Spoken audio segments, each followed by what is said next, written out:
Guruvayur table police station പരിധിയിൽ ലഹരി വിൽപ്പന ലക്ഷ്യമിട്ടെത്തിയ 5 സംഘത്തെ പോലീസ് അറസ്റ്റ് ചെയ്തു. ഇവരിൽ നിന്ന് 16 ഗ്രാം കഞ്ചാവും പോലീസ് പിടിച്ചെടുത്തു.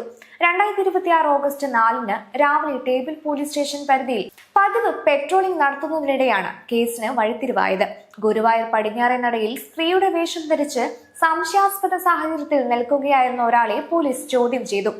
ഇയാൾ നൽകിയ പേരിലും വിലാസത്തിലും സംശയം തോന്നിയതിനെ തുടർന്ന് സ്റ്റേഷനിലേക്ക് കൊണ്ടുപോയി വിശദമായി ചോദ്യം ചെയ്തു.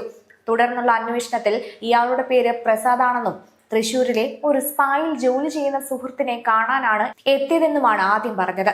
എന്നാൽ കൂടുതൽ അന്വേഷണം നടത്തിയപ്പോൾ ഇയാളുടെ സ്വദേശം ഇടുക്കിയാണെന്നും വിവിധ കേസുകളിലെ പ്രതിയാണെന്നും പോലീസ് കണ്ടെത്തി.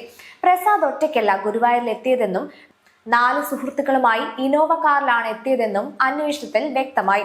സംഘം ഗുരുവായൂർ ഭാഗത്തെ ഒരു ലോഡ്ജിൽ മുറിയെടുത്ത് താമസിച്ചിരുന്നതായും കണ്ടെത്തി.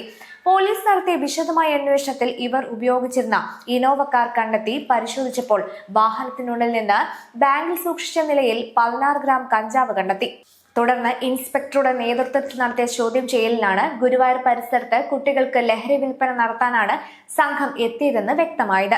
ഇതിന്റെ അടിസ്ഥാനത്തിൽ ഗുരുവായൂർ ടേബിൾ പോലീസ് സ്റ്റേഷനിൽ കേസ് രജിസ്റ്റർ ചെയ്യുകയും 5 പേരെയും കോടതിയിൽ ഹാജരാക്കി റിമാൻഡ് ചെയ്യുകയും ചെയ്തു. ഇൻസ്പെക്ടറുടെ നേതൃത്വത്തിൽ നടത്തിയ അന്വേഷണ സംഘത്തിൽ സന്ദേശ്, റമീസ്, സജൻ, ഗാസി, ശ്രീജ, രഞ്ജിത്ത്, ഗണേഷ് എന്നിവർ പങ്കെടുത്തു.